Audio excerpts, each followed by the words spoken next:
Buen día, amados hermanos. Dios les bendiga. Abra su Biblia en la primera epístola del apóstol Juan, capítulo 2. Primera epístola del apóstol Juan, capítulo 2. Vamos a leer hoy los versículos del 12 al 17.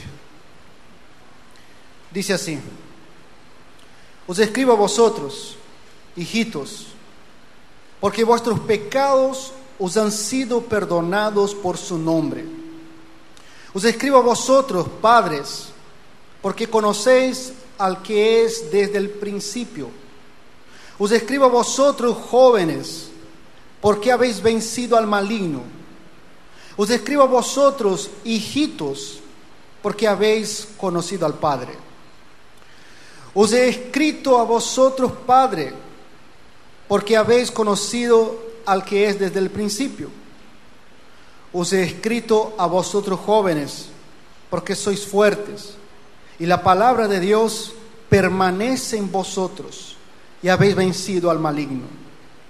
Versículo 15 dice: No améis al mundo, ni las cosas que están en el mundo. Si alguno ama al mundo, el amor del Padre no está en él. Porque todo lo que hay en el mundo, los deseos de la carne, los deseos de los ojos y la vanagloria de la vida, no proviene del Padre, sino del mundo. Y el mundo pasa, y sus deseos, pero el que hace la voluntad de Dios permanece para siempre. Vamos a orar. Gracias, Señor, por un día más que tú nos regalas y nos permite alabarte, exaltarte y darte a ti toda la gloria que mereces. Gracias, Señor, por un día más permitir que escuchemos tu palabra libremente, que podamos alimentarnos del Evangelio. Te pido, Señor, que nos ayude a estar atentos a tu voz, porque hoy tú quieres hablar con su iglesia. Ayúdanos, Señor, a ser sensibles y oír tu voz. Te pido ayuda, Señor, para poder exponer tu palabra fielmente, Señor. Para eso necesito que me ayudes, que por medio de tu Espíritu Santo que mora en mí, me dé sabiduría para predicar el Evangelio con autoridad y fidelidad. Gracias te damos. En el nombre de Cristo Jesús. Amén. Amados hermanos, el mensaje de hoy puede ser que no sea agradable para algunos. Puede causar en algunos quizás tensión. Puede ser que el mensaje de hoy pueda enojar a algunos. Puede hacer con que algunos se sientan incómodos. Quizás puede entristecer ese mensaje a algunos. Pero una cosa es cierto, amados hermanos. Este mensaje que viene de parte de Dios es necesario para la iglesia de Él. Y el mensaje de hoy es: no améis al mundo. Vamos a desarrollar ese mensaje a partir de los versículos 12. Y vemos desde los versículos 12 al 14 a quién va dirigido a esta carta. Dios no está hablando a todo el mundo, sino que Dios está hablando a un grupo de personas.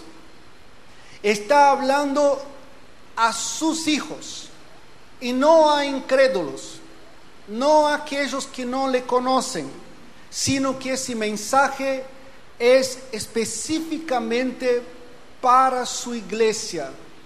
Por eso, amados hermanos, si usted es un hijo de Dios, que tiene la convicción por medio del Espíritu y de la palabra que eres un hijo de Dios, este mensaje de hoy es para usted. El versículo 12, vamos a desarrollando, vemos que desde los versículos 12 al 14, vemos a quién va dirigido ese mensaje, que es a la iglesia. Por eso no es para todo el mundo. Yo no podría salir en la calle, agarrar, qué sé yo, un parlante, un micrófono, ponerme en la plaza y comenzar a decir a la gente, no amen al mundo, dejen el mundo, deje este mundo, Cristo viene pronto. Este mensaje no sirve para incrédulos, porque si yo digo a un incrédulo que deje al mundo, eso es algo imposible, porque ellos no han nacido de nuevo, porque ellos aman al mundo desde que nació. Solamente podemos dejar de amar al mundo cuando nacemos de nuevo. Ahí somos libres, ya no somos esclavos del mundo, ya no somos esclavos del pecado, sino que ahora Cristo nos hizo libre y ahora libres, ahora sí, Cristo nos dice, no améis al mundo. Y eso, hermanos, es algo que podemos hacer, es una vida que podemos vivirla. Dios no diría algo que no podamos hacer. Si Él nos está diciendo no améis al mundo, es porque lo podemos hacer. Versículo 12, Él dice así: os escribo a vosotros, hijitos, porque vuestros pecados os han sido perdonados por su nombre. De los versículos 12 al 14 vemos que Juan habla de tres grupos, digamos así. Primero, hijitos. Después él dice también a los padres y también a los jóvenes. Eso puede significar, por ejemplo, hijitos, puede estar refiriéndose a aquellos hermanos recién convertidos en la fe, que son hijitos. Puede referirse a eso. A los padres, cuando Juan dice, os escribo a vosotros padres, puede referirse a aquellas personas maduras en la fe, que ya tienen un largo trayecto en el camino del Señor, tienen una experiencia vivida en el cristianismo. Esos son los padres.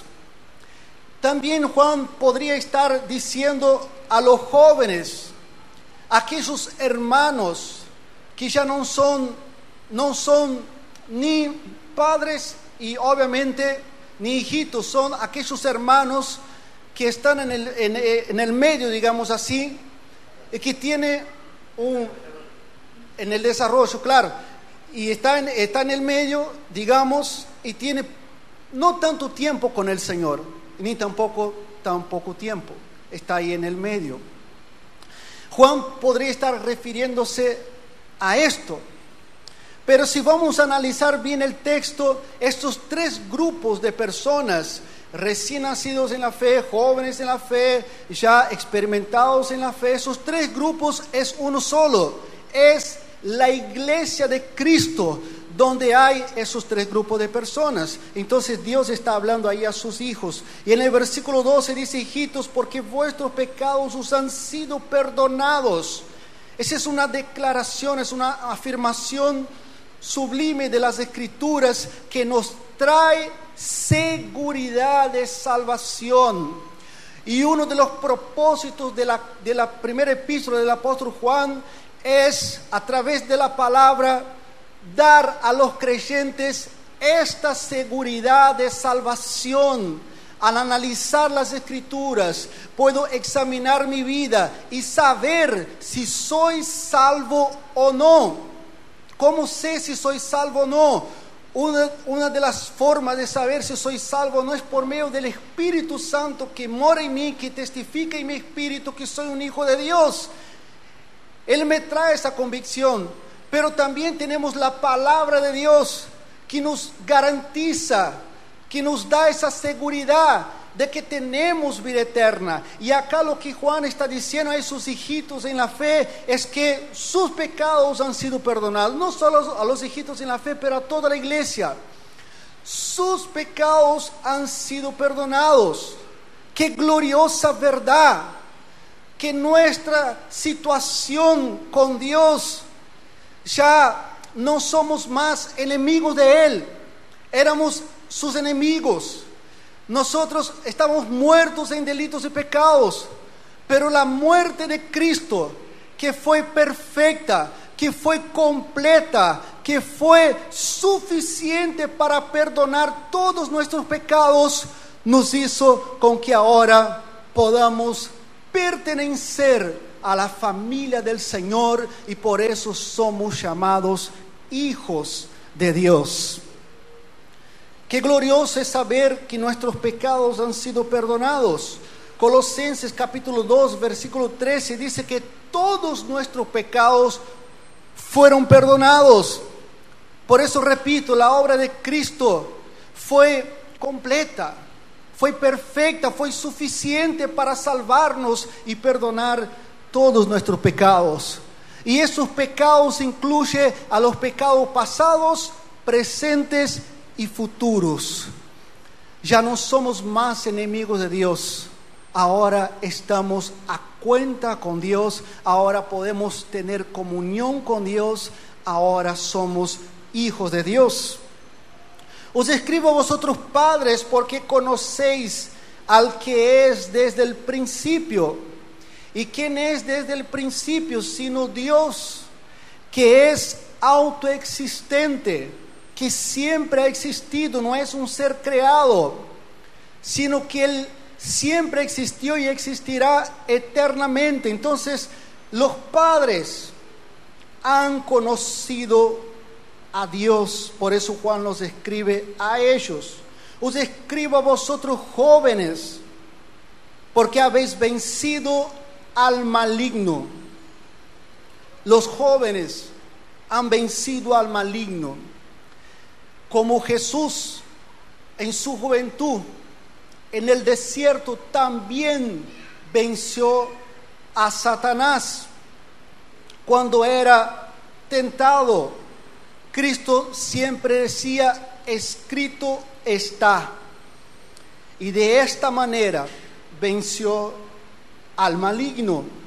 Os escribo a vosotros, hijitos, porque habéis conocido al Padre. Os escribo a vosotros, padres, porque habéis conocido al que es desde el principio. Os he escrito a vosotros, jóvenes, porque sois fuertes, y la palabra de Dios permanece en vosotros, y habéis vencido al maligno. Habéis vencido al maligno. Los jóvenes de por sí son fuertes, pero acá el énfasis no es por su fuerza física, sino que sus jóvenes son fuertes porque la palabra de Dios permanece en ellos y han podido vencer al maligno. El que es nacido de Dios vence al maligno, vence al mundo. Y eso nos hace recordar a Jesús en su juventud, como recién había dicho, como un joven. Él, Satanás, cuando le tentaba con la misma palabra, Cristo recordaba la palabra, porque la palabra permanecía en él. Nadie puede recordar la palabra si no lee la Biblia, si la palabra no está en uno. En el momento de la tentación, si no recordás la palabra, si no memorizas la palabra, no vas a vencer las tentaciones. Por eso, la palabra de Dios permanece en los jóvenes y de esta forma pueden vencer al maligno por medio de la palabra del Señor. Bueno, en el versículo 15 ya vemos lo que es un mandato de parte de Dios y una aclaración para los que aman al mundo. Versículo 15 dice: no améis al mundo, ni las cosas que están en el mundo. No améis al mundo es un mandato imperativo, un mandato de parte de Dios para la iglesia, para los hijos, para los padres, para los jóvenes, para todos los creyentes. No améis al mundo. Eso no es una sugerencia, no es una opción, es un mandato. Ahora, la gran pregunta es, antes de desarrollar ese tema, no améis al mundo, la pregunta es, ¿qué es el mundo? Primero debemos saber qué es el mundo para no tener un concepto equivocado de lo que es el mundo. A más de 2000 años atrás Juan escribió eso. Pero ¿qué quiso decir este mensaje en aquel entonces? ¿Y qué quiere decir ese mensaje para nosotros hoy? No améis al mundo. Bueno, lo primero que tenemos que entender es que en la Biblia hay por lo menos 3 significados de la palabra mundo. Acá mundo es cosmos con K en el griego. Pero, ¿qué quiso decir Juan con esto? Bueno, uno de los primeros significados de la palabra mundo en la Biblia podemos encontrar en San Juan capítulo 3, versículo 16, cuando dice que Dios amó al mundo de tal manera que ha entregado a su Hijo. ¿Qué es ese mundo que Dios amó? Ese mundo en Juan 3, 16 es personas. Dios amó a personas, a nosotros, a aquellos que Él ha escogido desde antes de la fundación del mundo, y por estos entregó a Jesucristo para morir en nuestro lugar. Entonces, ese es el primer significado, pero no es eso lo que Juan está queriendo decir acá. No está hablando de personas, que no amen personas. El segundo significado podemos encontrar también, si quiere ir a Hechos de los Apóstoles, en el capítulo 17, versículo 24. Él dice así: el Dios que hizo el mundo, ahí aparece la palabra mundo, y todas las cosas que en él hay, siendo Señor del cielo y de la tierra, no habita en templos hechos por manos humanas. Ahí vemos que mundo no son personas. Ahí mundo está refiriéndose a la creación.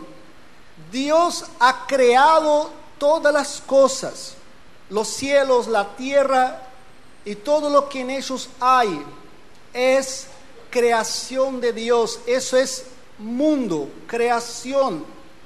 Pero tampoco Juan está hablando del mundo en sí, del universo, que no amemos al universo.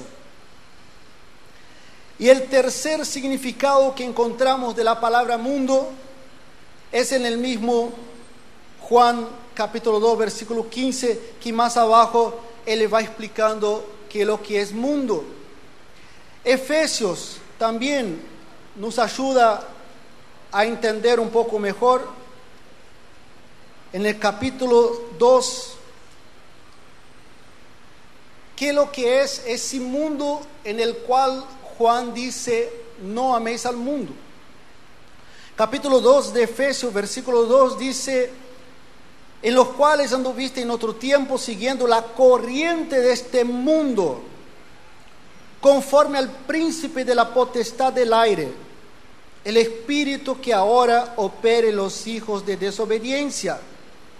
Ahí vemos otra vez la palabra mundo. ¿Y quién gobierna este mundo? El príncipe de la potestad del aire. Resumiendo sencillamente, Satanás es el que gobierna ese sistema mundo, esa manera de pensar, y conforme pensamos, actuamos. Satanás obra en los hijos de desobediencia, no en todo el mundo. Gobierna sobre ellos, los esclaviza, y así éramos todos nosotros. Seguíamos la corriente de este mundo. Versículo 3, entre los cuales también todos nosotros vivimos en otro tiempo. ¿Y cómo vivíamos en otro tiempo? En los deseos de nuestra carne, ese es mundo, haciendo la voluntad de la carne y de los pensamientos. Y éramos por naturaleza hijos de ira, lo mismo que los demás. ¿Por qué no debemos amar al mundo? Porque el mundo es gobernado por Satanás, que introduce sus ideas, sus pensamientos, para pronto ejecutarlos a través de sus hijos. Por eso el mandato de Dios es: no améis al mundo, ese sistema. Ahora vamos a tratar de aclarar algunas cosas para que no entremos en confusión y podamos entender qué es amar al mundo y qué no es, qué puedo hacer, qué no puedo hacer. Porque muchos tienen un concepto de que amar el mundo está relacionado solamente con ir a un boliche, con tomar, emborracharse y cosas de ese tipo. Pero amar al mundo es mucho más amplio. Es un sistema, son pensamientos anticristo, contrarios al Señor. Vamos a dar algunos ejemplos.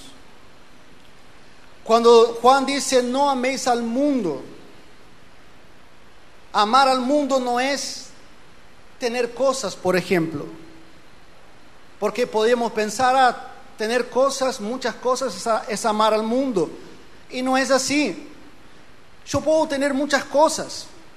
Yo puedo tener un auto, 2, 3, puedo tener 2, 3, 4 casas, 2, 3 terrenos, puedo tener una cuenta bancaria llena y sin embargo no amar al mundo.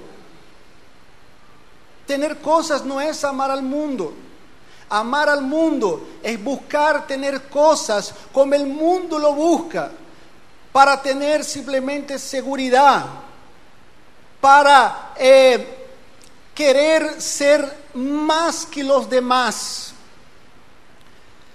Y eso pasa muchas veces entre nosotros también. A veces vemos un hermano que ha comprado un auto. Quizá usted lo felicita: qué buen hermano que ha comprado ese auto, hermoso auto. Pero por dentro estás diciendo: no acepto, tengo que comprar uno mejor. Tengo que comprar otro auto mejor que del hermano. Eso es mundo. Eso es mundo. Entonces, San Lucas, capítulo 12, para poder entender también un poco mejor, dice así: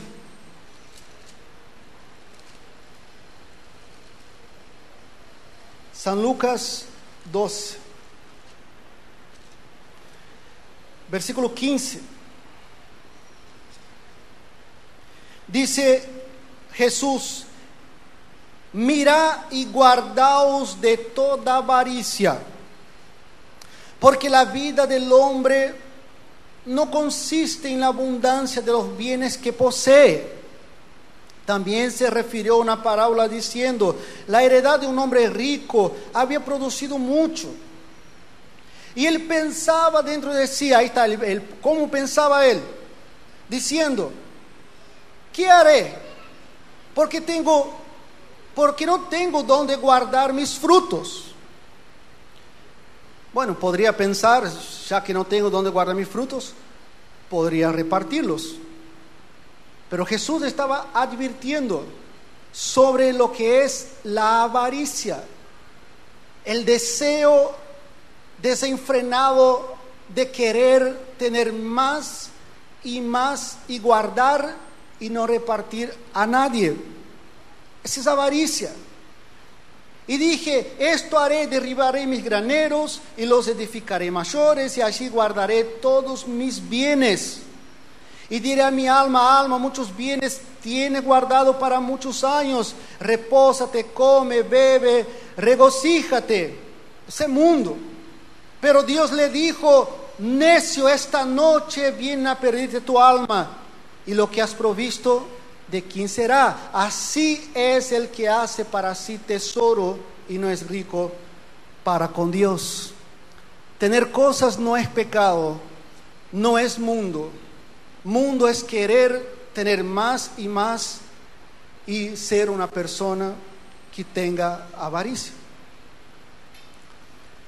Amar al mundo, por ejemplo, no es ir a un gimnasio. Yo puedo ir a un gimnasio, incluso según los médicos, debemos hacer actividad física, caminar, correr, hacer un deporte hace bien y tiene muchos beneficios para la salud, beneficios para el cerebro que previene de enfermedades tempranas, es beneficioso para el corazón, para evitar muchas enfermedades del corazón a través del ejercicio físico. El ejercicio físico también previene muchas enfermedades de los huesos y muchas otras cosas más. Y quizás también eso podría ser una forma de cuidar el templo de Dios, además de cuidar todo lo que comemos. Entonces ir a un gimnasio no es pecado. Ir a ver un partido de fútbol no es un pecado. Jugar la pelota no es un pecado. No es amar al mundo. Amar al mundo es ir a un gimnasio, por ejemplo, con la misma motivación que tiene el mundo. ¿Y cuál es la motivación que tiene el mundo cuando va a un gimnasio, por ejemplo? Es que después de lograr aquel cuerpo perfecto, exhibir públicamente a todos. Y muchas de las veces tratar de desnudarse lo máximo que pueda para que vea todas las partes del cuerpo, como lo ha logrado a través de un gimnasio. Eso es mundo, pero no ir a un gimnasio en sí. Yo puedo ir a una cancha de fútbol a ver un partido y de ahí termina el partido e irme a mi casa. Yo puedo ir a jugar a pelota y termina el partido, ir a mi casa. Pero mundo es ir a jugar y después quedar a tomar, a decir malas palabras y a estar ahí en ese ambiente. Eso es mundo. Amar al mundo no es divertirse. Yo puedo divertirme, puedo salir a la plaza, divertirme, pero amar al mundo es divertirse como el mundo lo hace. Amar al mundo no es ir a una playa. Por el contrario, yo puedo ir a una playa con mi familia, a disfrutar de la creación de Dios de una manera sana. Pero amar al mundo es ir a este lugar y actuar como el mundo actúa. Amar al mundo no es irse de vacaciones. Es bueno irse de vacaciones. Es bueno despejarse un poco. Es bueno tomar un tiempo de descanso. Amar al mundo es ir de vacaciones, pero hacerlo como el mundo lo hace. Demas es un ejemplo de alguien que amó al mundo. Alguien que estaba en el servicio, era un ayudante de Pablo, pero Pablo dijo, Demas me ha desamparado. amando más a este mundo, y se fue a Tesalónica. Y eso también es un ejemplo para nosotros, que dentro de la iglesia no todos son hijos de Dios. Juan dijo: salieron de nosotros, pero no eran de nosotros, porque si fuera de nosotros hubiese permanecido con nosotros. Entonces, hay muchos que pueden estar dentro de la iglesia, pero pueden estar amando al mundo. Como hemos visto muchos ejemplos de muchos que venían todos los domingos. Eran hermanos que eran muy serviciales. Siempre buscaba al pastor y decía: pastor, ¿en qué puedo ayudar? ¿Qué puedo hacer? Estoy para servir. Y muchos servían. Muchos estaban en el servicio, estaban en la iglesia, hacían los seminarios y participaban de todo. Pero hoy quizás no están más. Pero amados hermanos, no quiero juzgar, porque aquellos que el Señor ha escogido desde antes de la fundación del mundo, por más que se fueron por un tiempo, van a volver en bancarrota, van a volver mal y van a rendirse arrepentidos a los pies de Cristo. Pero no todos que se fueron volverán. Muchos que se fueron quizás fueron y no regresarán más. Por eso, amados hermanos, debemos meditar en esas cosas. Versículo 17, 16 y 17. Mejor, la segunda parte que me estaba olvidando del versículo 15. Si alguno ama al mundo, el amor del Padre no está en él. Y acá hay algo fuerte. Acá hay algo pesado. Acá hay una afirmación para aquellos que aman al mundo. ¿Ama al mundo? Bueno, el amor del Padre no está en ti. Sencillo. Muchos interpretan esto como que si ama al mundo es porque no ama a Dios, y por no amar a Dios no he nacido de nuevo, porque solo puede amar a Dios el que ha nacido de nuevo, aquellos que el Padre amó. Lo amamos porque Él nos amó primero. Entonces, cuando amamos al mundo, si amamos este mundo, el amor del Padre no está en nosotros. Sencillamente podríamos decir: no ha nacido de nuevo, porque no podemos servir a dos señores. Por eso ahí está bien claro: ama al mundo, bueno, el amor del Padre no está en ti. Pero si amamos a Dios, el amor de Él está en nosotros. Versículo 16 dice: porque todo lo que hay en el mundo. Versículo 16, 17, nosotros podemos ver los motivos por qué no debemos amar al mundo. Y ahí lo primero que menciona es los deseos de la carne.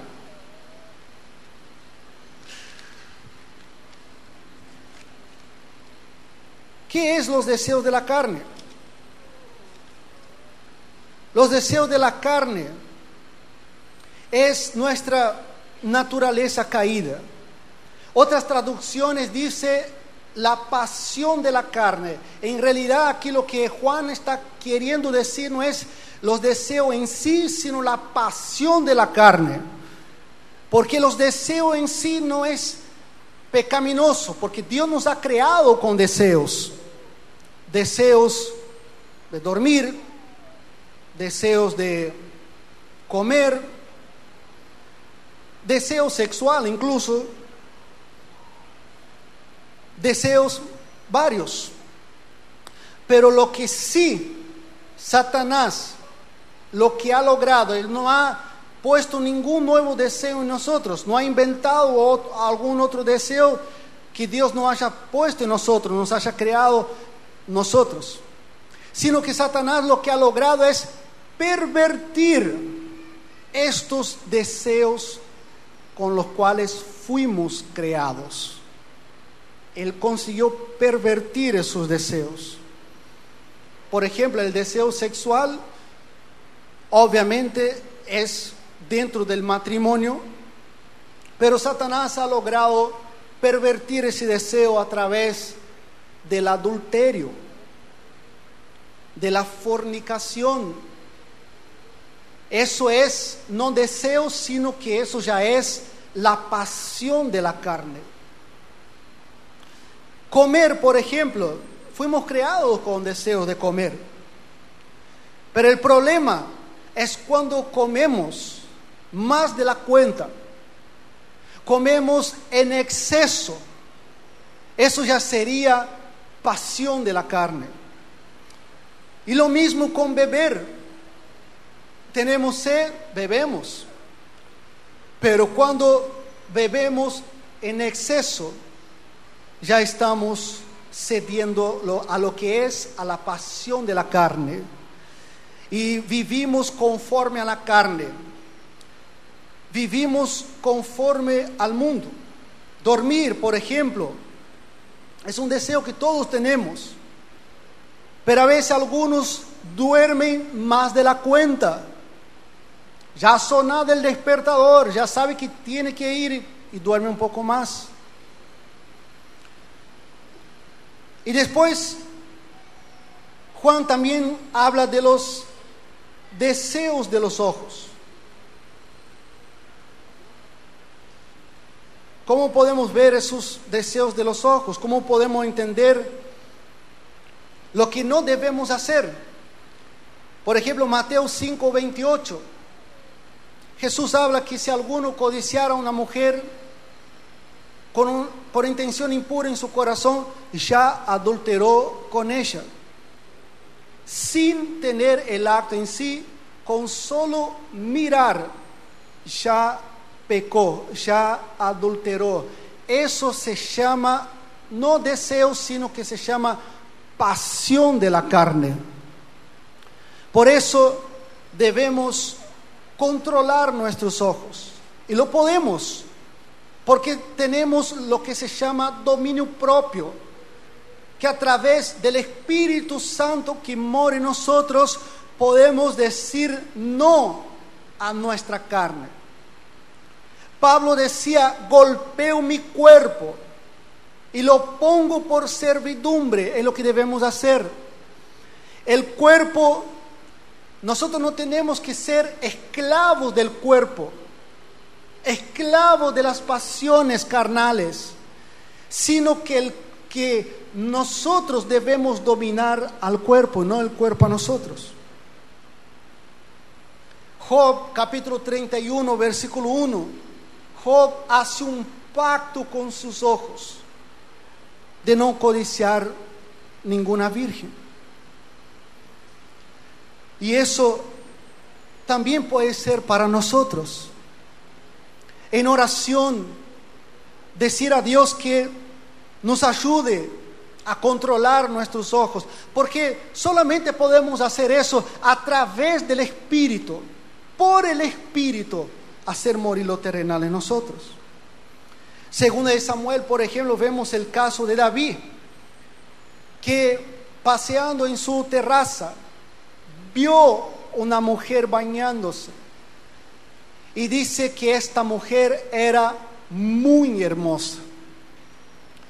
Y solo en ese momento que David miró a esa mujer bañándose, antes mismo de él tener el acto sexual con ella, ya había adulterado con solo la mirada. Por eso debemos controlar nuestros ojos. ¿Qué miramos? Por ejemplo, un ejemplo clásico: vamos a un restaurante y ahí tiene todo el menú, y ahí tiene en la vidriera la presentación de todo lo que hay y hay muchísimos postres para elegir, varios postres. Y comenzamos a mirar, ese postre, ese no, Y a veces decidimos comer menos para comer más postre, más dulce, sin pensar a veces que uno tiene diabetes. Pero la pasión de los ojos, los deseos de los ojos, esos deseos desenfrenados de los ojos es más fuerte que el espíritu de una vez. Y actúa sin pensar que no puede comer esas cosas, pero cede a los deseos de los ojos. Y podríamos dar muchos más ejemplos. Ahí dice la vanagloria de la vida. ¿Qué es vanagloria? Algo vano, una gloria vana, pasajera. Vanagloria es jactancia, presunción, orgullo, prepotencia. La vanagloria es el deseo desordenado de prestigio, de la fama, por ejemplo, del aplauso o de la admiración de los demás. Vanagloria es aquella persona que, por ejemplo, le gusta recibir aplausos, que le aplaudan, que le digan qué bueno que sos, qué bien que haces eso, qué bien que predicas, qué bien que servís, qué bien, qué bien. Y en vez de dar la gloria al Señor, el ego va creciendo y crece, y no damos la gloria al Señor, sino que queremos gloria para nosotros mismos. Y eso es una vanagloria. La verdadera gloria es para el Señor solamente. Y para ir terminando, versículo 17 dice: y el mundo pasa. El mundo está pasando. El mundo va deteriorándose. Ese sistema un día va a pasar. Un día va a terminar. Todo termina. En la venida de nuestro Señor Jesucristo, Él pondrá un fin en ese sistema mundo. Él pondrá un fin. Entonces, ¿por qué no debemos amar al mundo? Porque amar al mundo es no amar a Dios. Y el amor al mundo, por ejemplo, el amor al mundo no proviene del Padre. Las cosas del mundo no provienen del Padre, sino del mundo. Y otra razón por la cual no debemos amar al mundo es por eso, porque el mundo pasa, el mundo termina. Y no solo el mundo, esos pensamientos, esas ideas contrarias al Señor, pero también sus deseos, todo eso pasa. Pero el que hace la voluntad de Dios permanece para siempre. ¿Quién es el que hace la voluntad de Dios sino aquel que ama a Dios y aborrece al mundo? Estamos en el mundo, hermanos, pero no somos del mundo. Jesús dijo a aquellos que no creían en Él: vosotros sois de abajo, yo soy de arriba. Esa es nuestra identidad. Somos del reino celestial. Como dice la palabra, nuestra ciudadanía está en los cielos. Estamos en el mundo, estamos peregrinando, y un día llegaremos a lo que Dios nos ha predestinado desde antes de la fundación del mundo. Llegaremos a la gloria eterna. El mundo pasa, hermanos, pero el que ama a Dios, el que hace la voluntad de Dios, permanece para siempre. Que este mensaje, hermanos, nos motive cada día a amar a Dios y servirlo y vivir para su gloria. Oremos.